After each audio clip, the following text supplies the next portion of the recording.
Bismillahirrahmanirrahim. Assalamualaikum warahmatullahi wabarakatuh.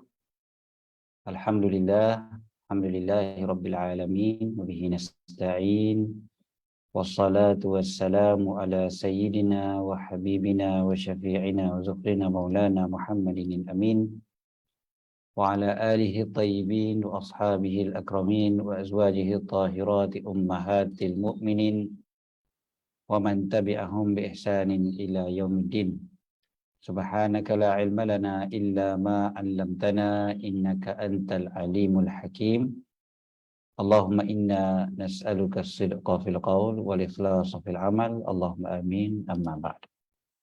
Alhamdulillah, syukur pada Allah SWT. Allah pilih kita pada pagi ini, insya-Allah untuk sama-sama kita menambahkan lagi rasa cinta kita pada Nabi sallallahu alaihi wasallam. Mudah-mudahan kita mendapat keberkatan dengan membaca hadis-hadis Nabi SAW, dan kita juga menyebutkan nama para sahabat, kan? Ya, mudah-mudahan dengan keberkatan mereka juga kita beroleh cinta pada Nabi Muhammad SAW.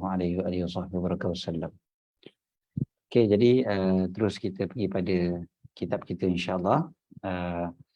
Kita pada minggu lepas kita baca bab yang ini, bab fi tafkir fi azimi makhluqatillahi ta'ala. Bab pada berfikir dengan bersungguh-sungguh pada agungnya ciptaan-ciptaan Allah Subhanahu wa taala, dan dunia ni yang bersifat sementara, yang akan pergi juga satu hari nanti, serta kita fikirkan tentang kedahsyatan hari akhirat dan seluruh kegoncangannya, kegusaran ataupun kesusahan, kesukaran di hari akhirat. Dan juga kita fikirkan tentang diri kita ni lemah, kan? Kita ni tak ada apa-apa, kita ni terlalu banyak kecuaian, solat kita pun tak khusyuk, kita punya baca Quran pun tak berapa bagus lagi, sedekah pun ada riak dan sebagainya. Okey, jadi oleh kerana itu kita pun boleh berusaha supaya untuk istiqamah, insya-Allah. Jadi maknanya bab yang ke-9 tu dia ada kaitan dengan bab yang ke-8. Bab yang ke-8 cerita tentang istiqamah, kan? Istiqamah. Jadi bila cerita tentang istiqamah, dia punya salah satu daripada cara untuk istiqamah adalah pergi pada bab yang ke-9, iaitu banyakkan berfikir tentang kelemahan diri kita, kan? Dan kita pun akan cuba untuk repair baliklah, kita kata, kan? Perbaiki urusan kita. Kita cuba untuk dapatkan atau betulkan balik apa yang telah kita cuai selama ni. So pergi pada bab yang ke-10. Bab yang ke-10 ni pun dia ada kaitan dengan apa yang kita bincangkan, iaitu istiqamah. Bab al-mubadarah ila al-khairat wa hathi man tawajjaha li khairin ala al-iqbali alaihi bil jiddi min ghairi taraddudin. Jadi bab yang ke-10 ni adalah bab cerita tentang betapa kita ni bab tentang bersegera melakukan kebaikan. Bab bersegera melakukan kebaikan dan galakkan untuk mereka yang dah nak buat kebaikan untuk buat dengan bersungguh-sungguh, tanpa teragak-agak, tanpa ragu-ragu, kan? Buat. Macam contohlah, kata kita dah ada niat nak buat baik, kan? Dah ada niat buat baik, tiba-tiba kadang-kadang rasa macam nak buat ke lah? Contohlah, rasa macam teragak-agak lagi. Jadi bab ini menyeru kita supaya kita bersungguh-sungguh buat tanpa ragu-ragu bila satu kebaikan yang kita nak buat. Okey. Jadi kita pergi pada apa yang disebutkan oleh Al-Imam An-Nawawi radhiyallahu ta'ala anhu arda wa nafa'ana bihi fid dharain amin. Qala Allah Ta'ala fastabiqul khairat. Ayat ini memang ayat yang kita kata popular lah. Kalau nak cerita pasal cepat-cepat buat baik kan, mesti keluar ayat ni dah. Ayat ni memang straight away terus nampak suruh cepat-cepat. Fastabiq. Fastabiq itu kalau kita perhatikan ayat ni kan, besarkan sikit macam ni okey. So fastabiqul khairat dengan erti kata berlumba-lumba. Asal maksud fastabiq ni kalau kita tengok kan, ni fastabiqu maknanya ramai kan. Berlumba-lumbalah kalian melakukan kebaikan. Al-khairat, kebaikan-kebaikan. Jadi memang Allah Ta'ala suruh kita berlumba. Maknanya berlumba ni apa dia? Berlumba ni kita nak dululah. Nak cepatlah. Tak nak orang lain lebih awal daripada kita. Jadi itu maksud berlumba-lumba. Jadi kena cepatlah. Kemudiannya waqala ta'ala wasari'u. Jadi perkataan yang digunakan kat sini pula adalah wasari'u. Ini biasa juga perkataan yang kita mungkin tahu dalam bahasa Arab, bisur'ah. Cepat. Bisur'ah kan. Sur'ah tu cepat. Jadi kecepatan. Jadi sari' cepatlah. Sari'u. Cepatlah kalian. Kepada mana? Ila maghfiratin min rabbikum. Kepada keampunan daripada Allah. Mencari keampunan daripada Allah. Kemudiannya lagi segera buat apa? Segera pergi ke syurga. Bukan cepat mati kalau duduk pergi syurga, cepat pergi syurga ni. Cepat buat amalan-amalan yang mendapatkan syurga. Wasari'u ila maghfiratin min rabbikum wa jannatin 'arduhas samawati wal ardu uiddat lil muttaqin. Syurga yang luasnya langit dan bumi disediakan bagi orang yang bertakwa. Jadi dua perkara yang Allah Ta'ala suruh kita bersegera dekat ayat ni. Yang satunya adalah keampunan daripada Allah. Yang keduanya adalah jannah. Jadi dua-dua ni maknanya menyelamatkan kita daripada api neraka dan mendapatkan syurga. So dua-dua amal baik dan meninggalkan kemungkaran Allah Ta'ala suruh kita buat seberapa cepat. Okey. Wa ammal ahadits, adapun hadis-hadis Nabi SAW, fal awwalu an Abi Hurairah radhiyallahu anhu anna Rasulullah sallallahu alaihi wasallam qala badiru bil a'mali fitana ka qata'il lailil muzlim yusbihu ar-rajulu mu'mina wa yumsi kafira wa yumsi mu'minan wa yusbihu kafira yabi'u dinahu bi'aradin minad dunya. Okey. Perkataan yang digunakan oleh Nabi SAW di sini adalah badiru. Satu lagi perkataan untuk cepat-cepat. Jadi kita sebut ayat tadi wasari'u kan. Wasari'u, cepat juga. Fastabiqu, berlumba-lumba. Dekat sini Nabi SAW menggunakan perkataan badiru. Badir maksudnya kalau ikutkan kataan badir maksudnya yang awal. Maknanya buat tu biar awal. Buat tu jangan lambat-lambat, jangan tangguh-tangguh. Terjemahan bahasa Melayu biasa kita gunakan segera jugalah. Segeralah untuk beramal soleh. Badiru bil a'mal. Bil a'mal kat sini of course lah amalan-amalan yang soleh. Kemudiannya Nabi guna kata fitan. Fitan ini plural kepada fitnah. Fitnah. Jadi bila sebut tentang fitnah, plural kepada fitnah, dari segi bahasa Arab, fitnah ni macam-macam makna. Fitnah ni mungkin juga maksudnya ujian, mungkin juga dimaksudkan dengan azab. Tapi yang dimaksudkan dengan fitnah dekat hadis yang ini, kata ulama, adalah terhalangnya. Ada benda-benda yang menghalang kita daripada buat amal soleh. Terhalangnya kita daripada melakukan amalan-amalan soleh. Banyaknya halangan-halangan pada akhir zaman khususnya kan. Kemudiannya adanya dosa-dosa. Ataupun adanya ujian-ujian. Adanya musibah-musibah yang begitu dahsyat. Yang menyebabkan seseorang itu tak dapat nak buat benda yang baik. Jadi sebelum korang tak dapat buat benda baik, baik buat sekarang. Macam itulah kalau terjemah bahasa kita. Kan? Cepat-cepat buat baik sebelum terlambat. Cepat-cepat buat baik sebelum nanti tak dapat nak buat dah. Kemudiannya Nabi SAW bagi satu senario, satu keadaan yang sangat mengerikan, sangat merisaukan. Nabi bagi tahu kaqata'il lailil muzlim.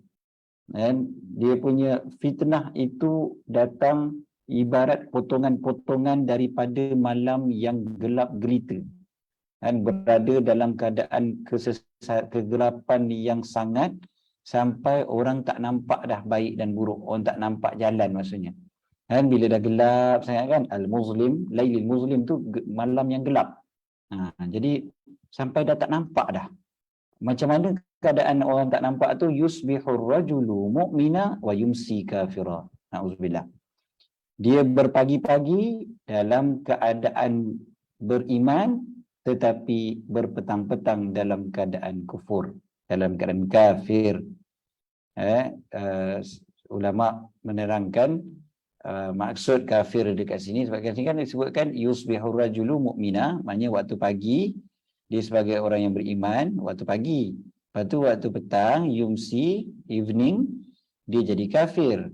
Kafir ni ada dua makna. Kan? Kafir kat sini ada dua makna. Satu, kafir maknanya kufur nikmat. Kufur nikmat. Kufur nikmat maknanya dipanggil kafir jugalah, tapi kafir yang bukannya ada sikit akidah lah.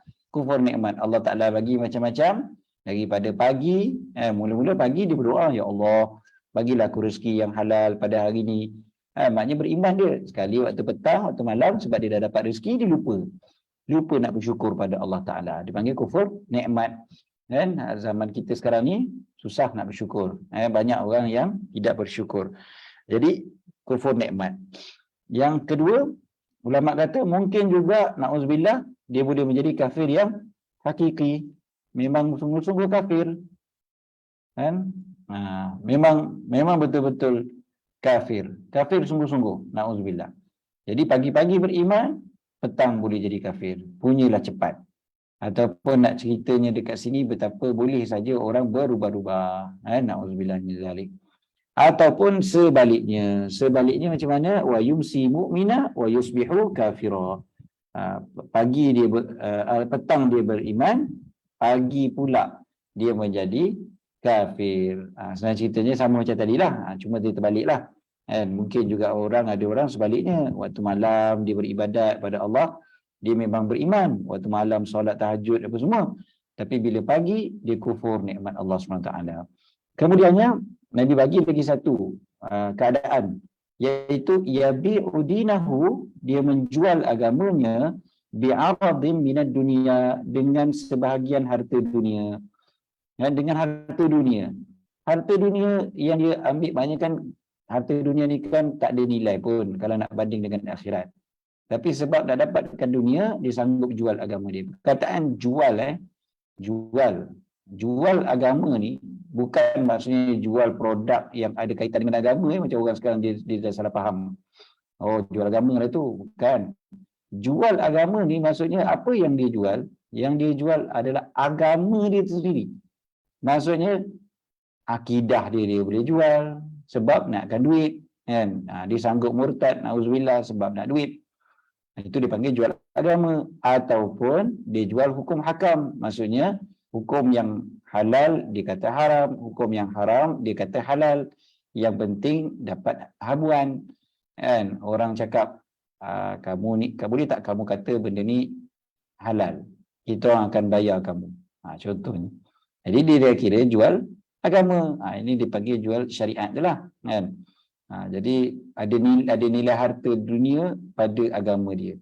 Okey. Jadi agama dia dileburkan dengan sebab nak dapatkan sebahagian daripada dunia. Jadi dunia ni dapat seluruh dunia dan seisinya pun sebenarnya rugi kalau kita jual agama. Kita akan bankrupt, kata Imam Al-Ghazali. Sebab apa bankrupt? Sebab kita jual benda yang mahal, kita ambil benda yang murah. Ibarat kata kalau satu orang tu dia ada rumah harga 1 juta, dia jual harga RM1. Memang dia rugilah, kan? Tapi itu tak apa lagi, itu masih lagi kecil nak banding dengan jual agama nak dapatkan dunia. Okey. Yang kedua. Hadis yang kedua, atsani an Abi Sirwa'ah. Sirwa'ah bi kasri sin. Dengan huruf sin yang berbaris bawah. Sebab kalau tidak mungkin kita akan baca Sarwa'ah ke Suru'ah ke, kan? Kalau tak ada baris kan. Jadi Imam Nawawi dah bagi baris siap-siap dah. Sin tu baris bawah. Jadi sebutan dia Sirwa'ah. Okey. Uqbah bin Haris. Ni Sayyidina Uqbah lah. Sayyidina Uqbah punya nama yang lain adalah Uqbah adalah Abu Sirwa'ah. Dia punya apa dia panggil tu, dia punya kunyah. So Uqbah ibn al-Haris radhiyallahu anhu berkata, "Sallaitu wara'an Nabi sallallahu alaihi wasallam bil Madinati al-Asra." Aku sembahyang di belakang Nabi sallallahu alaihi wasallam di Madinah, solat asar. Maksudnya terjemah mudahnya, aku sembahyang asar belakang Nabi sallallahu alaihi wasallam dekat Madinah. Fasallama thumma qama musri'a. Nabi bagi salam, lepas tu Nabi bangun cepat-cepat. Musri'. Cepat-cepat Nabi bangun. Fatakhatta riqaban nas ila ba'din. Jadi sampai Nabi SAW melangkah-langkah dekat celah-celah orang ramai.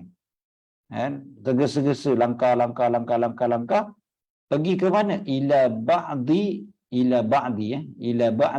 hujari nisaihi, ke sebahagian daripada bilik isteri baginda, bilik-bilik isteri baginda. Hujar ataupun disebut pada dalam Quran hujurat, rumah-rumah isteri Nabi. Rumah isteri Nabi SAW ni kan dekat keliling Masjid Nabawi itu banyak rumah isteri Nabi. Jadi salah satu daripadanya lah, perawi ni dia tak sebutlah rumah isteri yang mana satu, cuma disebut salah satulah, cerita macam tu lah kan. Balik ke rumah Nabi lah sebenarnya ceritanya. Kemudiannya disebutkan di sini fafazi'an nasu min sur'ati. Orang pun jadi cemas, jadi terkejut, takut. Kenapa ni? Macam itulah. Kenapa Nabi cepat sangat ni? Macam tu. Fazi' ni asal maknanya takut. Takut kat sini maksudnya cemas lah. Macam apa ni? Peliknya. Sebab biasanya Nabi SAW jalan tu dalam keadaan tenang. Lagi-lagi dalam masjid. Mana Nabi kelang kabut? Nabi bukan orang yang kelang kabut. Nabi jalan memang cepat. Tapi tenang. Tapi ni tiba-tiba bagi salam bangun cepat-cepat kelang kabut. Jadi pelik lah. Orang ramai ni apa ni? Apa dah jadi? Ada emergency apa ni?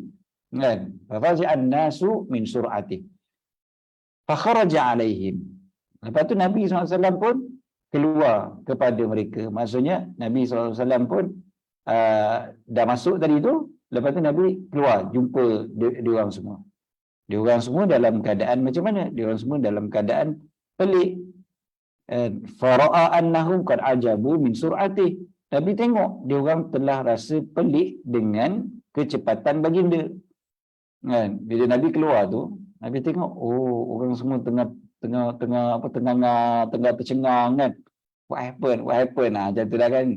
Maknanya bila Nabi keluar tu tengok sahabat-sahabat semua tengah tercengang. Jadi Nabi nampak dia orang semua tengah terkejut. Apa dah jadi? Jadi Nabi pun jawab, Nabi pun bagi tahu penjelasan. Nabi jelaskan pada sahabat-sahabat. Qal zakartu syai'an min tibrin indana. Aku teringat ada sepotong emas di sisi kami, maknanya dekat rumah kami, dekat rumah Nabi SAW dengan isteri baginda tu, dan ada sikit potongan emas. Kemudiannya fakarihtu ayyahbasani, dan aku tak suka ia menyekatku, maksudnya menyibukkanku daripada berfikir tentangnya, daripada menghadap pada Allah Subhanahu wa taala. Aku tak suka. Fa amartu biqismatihi, lalu aku pun mengarahkan ia untuk disedekahkan.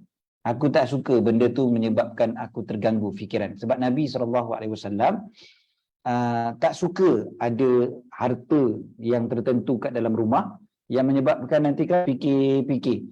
Kan? Ini bilalah nak bagi ni. Jadi dalam riwayat yang lain, kuntu qallaftu fil baiti. Sedang speaking. Lupa nak tutup.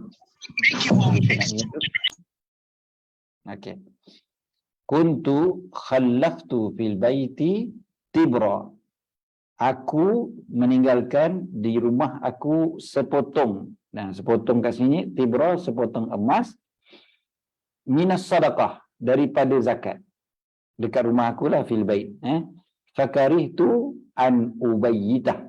Fakarihtu an ubayyitah. Aku tak suka aku bermalam dalam keadaan macam tu. Perkataan yang digunakan kat sini ubayyitah ni, ingat tak perkataan mabit? Orang yang pergi haji kan, ada mabit kan? Mabit tu bermalam kan?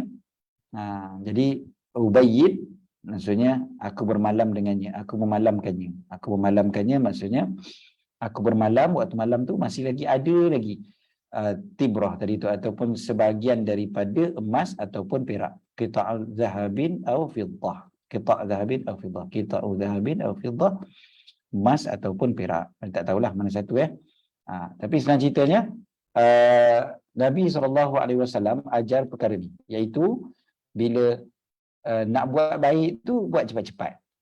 Kalau kita perhatikan Nabi SAW nak sedekah tu kan, nak sedekah, dan memang benda tu adalah portion untuk sedekah, portion untuk zakat, portion zakat. Mungkin zakat itu daripada orang yang diberikan kepada Nabi SAW untuk diagih-agihkan. Nabi kalau nak agihkan besok lusa pun boleh je kan, bukannya Nabi nak na'udzubillah, bukannya khianat kan. Mustahil bagi Nabi SAW untuk khianat ataupun ambil harta tersebut, tapi Nabi cepat-cepat bagi kan. Lepas sembahyang cepat-cepat pergi, sebab teringat kata ada lagi emas tersebut ataupun perak tu, walaupun sikit je disebutkan tibra. Tibr ni sikit je, bukan seketul emas besar pun. Dia potongkan emas sikit je. Contohlah kata kalau kita nak bersedekah, cepat-cepat sedekah, satu. Yang kedua, kata kalau kita pegang duit amanah orang, orang bagi pada kita untuk kita sedekahkan. Ni pun biasa berlaku. Dan orang kirim kat kita contohnya. Jadi kita cepat-cepat selesaikan amanah tu. Jangan lambat-lambat kan. Mana dah tahu kita meninggal kadang-kadang kan. Ni berlaku banyak dalam masyarakat. Kadang-kadang bila dia meninggal, harta yang ada pada dia tu sebenarnya bukan harta dia, tapi anak-anak tak tahu. Tak tahu pun bukan harta dia. Sebab dia pegang lama lah. Kan? Dia langsung tak bagi-bagi lagi. Dia kata tak apalah, nantilah. Maksudnya kita pun tak tahu kita hidup berapa lama. Jadi ini biasa juga berlaku. So kita hadis ni ceritakan tentang betapa kita perlu untuk bersegera melakukan satu amal ibadat. Jangan tangguh-tangguh. Nabi SAW sendiri tidak bertangguh-tangguh. Okey. Yang ketiga, hadis yang last kita baca insya-Allah pagi ni. Fabi'anu qala ats-tsalits an Jabir radhiyallahu anhu qala rajulun lin-nabi sallallahu alaihi wasallam yauma Uhudin ara'aita in qultu fa aina. Okey. Ara'aita in qultu fa aina ana qala fil jannah fa alqa tamaratin kunna fi yadihi thumma qatala hatta qutil. Allah. Daripada Sayyidina Jabir radhiyallahu taala anhu, beliau berkata seorang lelaki pada Nabi SAW yauma Uhud, pada hari peperangan Uhud. Waktu perang Uhud tu ada seorang sahabat, dia tanya pada Nabi SAW, ara'aita, apa pandangan tuan pada Nabi SAW, in kutil tu, kalaulah aku dibunuh. Aku dia yang tanya pada Nabi jadi kat sini ni baris depan baris depan. Ara'aita in kutiltu fa aina ana, aku kat mana? Maknanya kalau aku terbunuhlah hari ni, aku akan berada dekat mana? Sahabat ni dahsyat tanya soalan macam tu direct Kalau aku mati hari ni, aku akan masuk mana? Aku akan masuk syurga ke ataupun tidak. Maksudnya gitulah, aku akan berada di mana. Apa tak ditulis?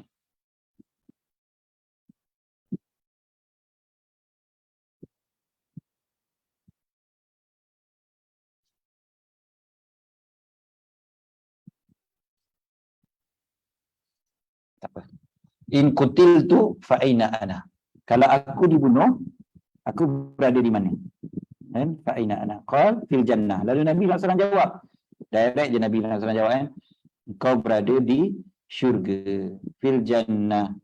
Lalu fa'alqa tamaratin kunna fi yadi. Dia pun mencampakkan kurma-kurma yang ada dekat tangan dia. Tamaratin ni maksudnya beberapa biji kurma yang tak berapa banyak lah. Kan? Dia kata, adalah beberapa kurma, dia pergi campak. Terus campak kurma dekat tangan dia sebab apa? Nak tunjukkan bersungguh-sungguh tu, kelam kambut dia, cepat-cepat dia. Cepat-cepat nak buat apa? Cepat-cepat nak pergi berperang. Waktu perang Uhud tu. Lalu summa qatala hatta qutil. Lalu dia pun berperang sampailah dia pula terbunuh. Qatala hatta qutil. Kan? Dia berperang, boleh berlawan dengan musuh sampailah dia terbunuh.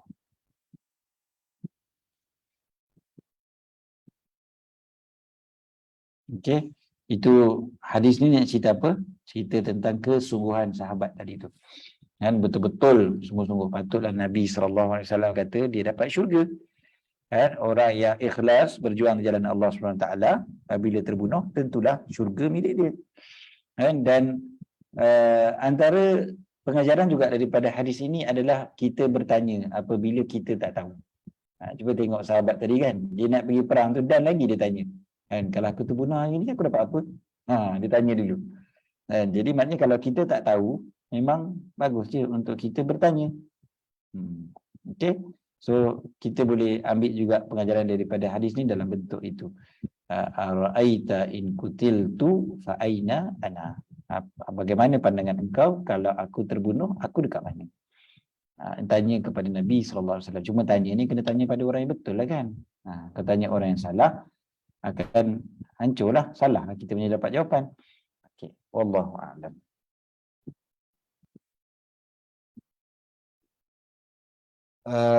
Jadi cukup setakat tu. Ada soalan ke? Tadi ada yang bagi salam tadi nampak tadi. Bagi salam tu ada soalan tu tak? Oh, soalan bagi salam je. Oh, okey. Bagi salam ni mungkin nak keluar kot. Okey. Kita dalam majlis ilmu kan, kalau kita nak keluar ataupun nak masuk, sebenarnya kalau kita bagi salam dalam keadaan tidak mengganggu orang. Kita tak mengganggu orang. Kalau ganggu, dia dah keluar daripada adab. Tapi kalau setakat salam dekat chat, okeylah kot kan. Tak ganggu orang kan. Tak ganggu orang boleh lah. Kalau ganggu tu, jangan. Contoh, ada orang kadang-kadang dia masuk majlis kan, Assalamualaikum. Ustaz tengah mengajar terkejut. Kadang kan. Jadi sampai semua orang terkejut. Orang tengah fokus kan. Dia hilang fokus orang. Boleh bagi salam, tak ada masalah. Tapi jangan sampai mengganggu. Alright. Tapi untung kan orang yang bagi salam, kalau dijawab salam dalam majlis ilmu tu, malaikat semua ada kat situ, semua makbulkan doa tersebut. Salam ni kan doa. Jadi semua akan semua dia dapat doa daripada para malaikat ataupun makbul doa tu sebab malaikat pun tolong bawa kepada Allah Subhanahu Wa Taala.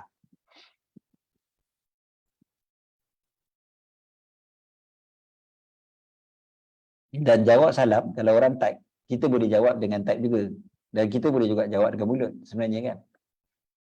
Kita jawab yang lebih baik ni kita jawab dengan mulut, Waalaikumsalam kan. Waalaikumsalam. Kita jawab dengan mulut kita.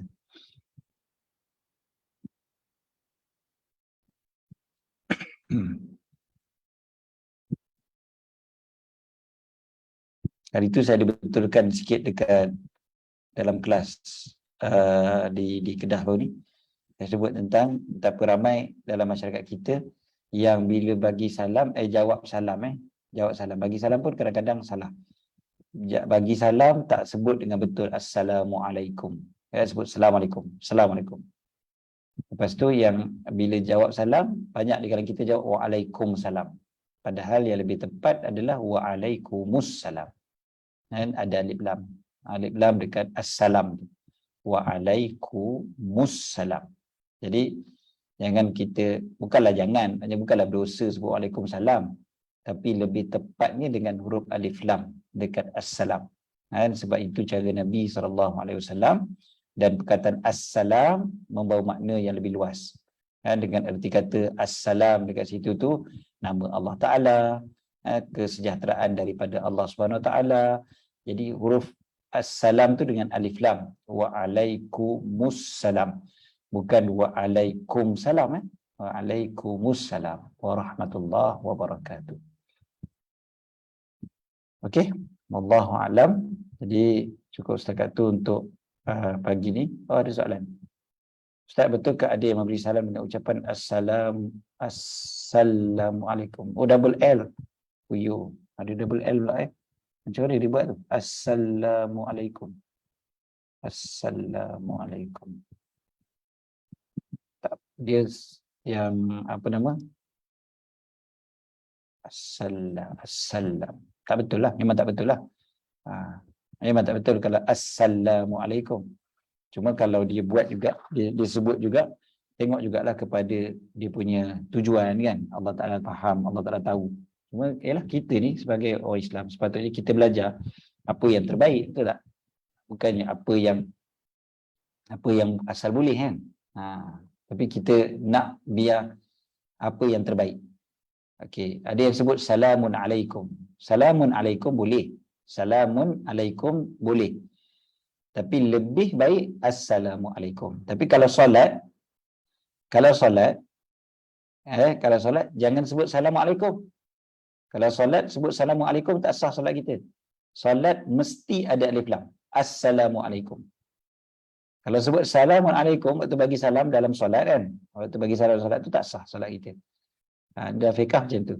Jadi kena sebut assalamualaikum bila bagi salam ketika solat. Itu menunjukkan memang sebutan salam ni memang yang terbaiklah, assalamualaikum.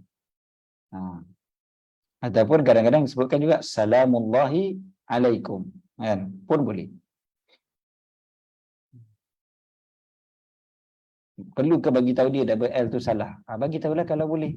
Kan kalau kita okey dengan dia boleh terima kita punya nasihat, bagi tahu jelah. Dia tak ada double L. Ustaz, maaf saya bertanya, masa saya pergi umrah ada sahabat saya transfer ke akaun saya duit untuk buat sedekah di sana. Soalan ni ada kaitan dengan hadis tadi. Tapi disebabkan kesibukan dengan program-program hijrah, saya terlupa. Patut ke saya pulangkan semula kepada sahabat saya atau saya sedekah jika mana-mana? Bagaimana ya Ustaz? Okey. Kita ni ada duit amanah untuk bagi dekat sana. Umrah ni maksudnya dekat Mekah atau Madinah lah kot. Jadi kita nak bagi duit tu dekat Mekah atau Madinah. Ataupun dia sendiri secara khusus dia kata, bagi dekat Mekah je, contohnya. Kita jadi apa kat situ? Kita jadi wakil. Kita jadi wakil kan? Bukan kita yang sedekah, kita jadi wakil orang tu. Jadi wakil ni, dia kena ikut arahan orang yang mewakilkan. Orang yang mewakilkan kata bagi kat Mekah, kita kena bagi kat Mekah. Orang yang mewakilkan bagi tahu kat Madinah, kena kat Madinah. Sekarang orang yang mewakilkan tu bagi tahu beli makanan, kita kena beli makanan. Tak boleh beli Quran. Tak boleh wakaf kerusi. Contohnya. Jadi kita kena tengok dia wakilkan tu apa. Melainkan kalau diwakilkan umum je. Dia kata, buatlah apa-apa kat sana nanti dengan duit ni. Contoh kan. Lagi mudahlah. Okey, jadi bila kita dah balik, baru kita teringat, Allah, ada RM100 lagi kat aku ni. Macam mana cara ni? Kan? Jadi, kita terlupa. Macam mana kita nak buat? Kita boleh tanya pada sahabat kita tu balik, hari tu aku lupa lah nak bagi duit kau tu. Nak sedekah. Macam mana? Kau nak balik duit ni? Ke aku bagi kat kawan-kawan aku yang sekarang ni ada kat sana? Bagi kat diorang kat sana, untuk diorang pula tolong sedekahkan. Boleh. Ataupun tak payah tanya pun, terus bagi kepada orang yang ada kat sana sekarang untuk tolong sedekahkan. Yang penting orang yang kita percayalah. Kan? Boleh je, tak ada masalah. Tapi jangan kita sedekah kat mana-mana. Sebab dia dah tentukan sedekah dia tu untuk Mekah ataupun untuk Madinah. Dia wakilkan kita untuk sedekah di Mekah atau Madinah. Kita tak boleh pandai-pandai untuk sedekah kat tempat lain. Walaupun tempat lain tu mungkin lebih memerlukan. Macam contohnya kita tengok kat Mekah banyak ada orang sedekah. Baik aku sedekah kat Rohingya contohnya, ataupun dekat Afrika, dekat Somalia contohlah kan. Jadi walaupun kita nampak ada yang lebih baik, tak boleh. Sebab kita hanyalah wakil. Wakil kena buat apa yang diwakilkan sahaja. Kita tak boleh pandai-pandai tukar. Jadi kalau dia wakilkan untuk Madinah, Mekah Madinah ajalah. Tak boleh buat dekat tempat lain. Okey. Wallahu a'lam.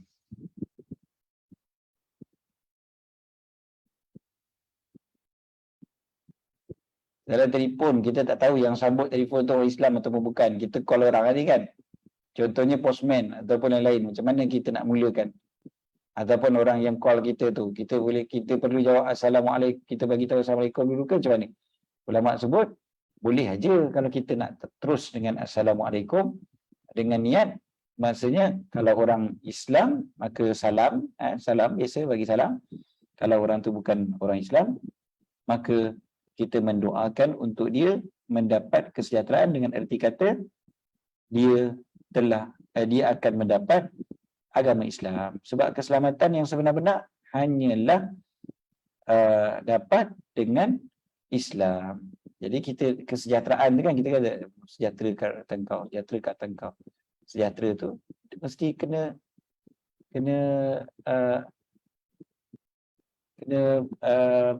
masuk Islam lah. Kalau tak masuk Islam, memang tak dapat dah sejahtera. Allah a'lam.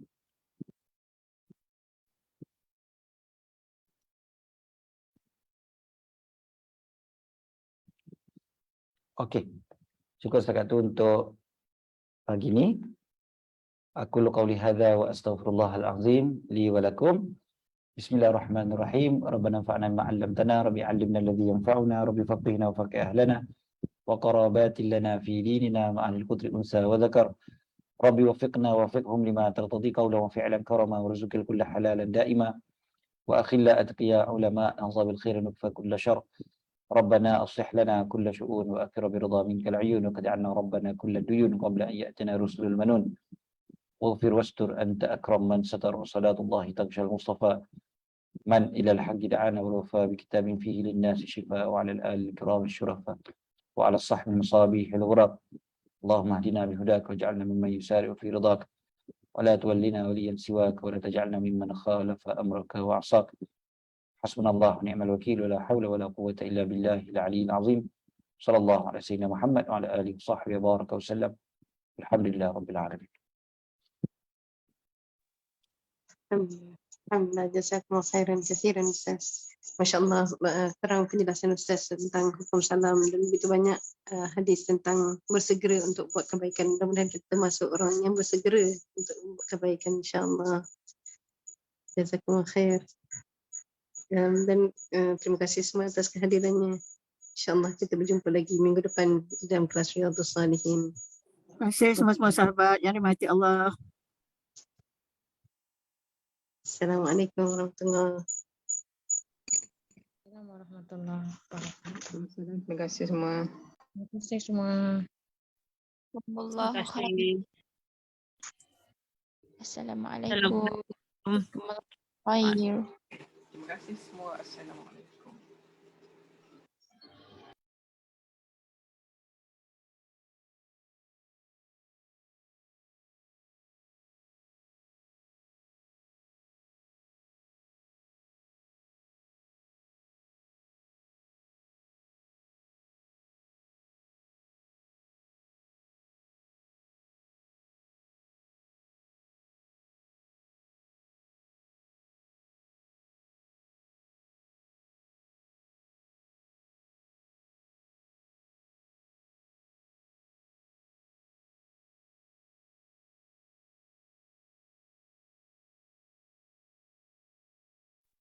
Terima kasih Ustaz, Ustazah. Assalamualaikum.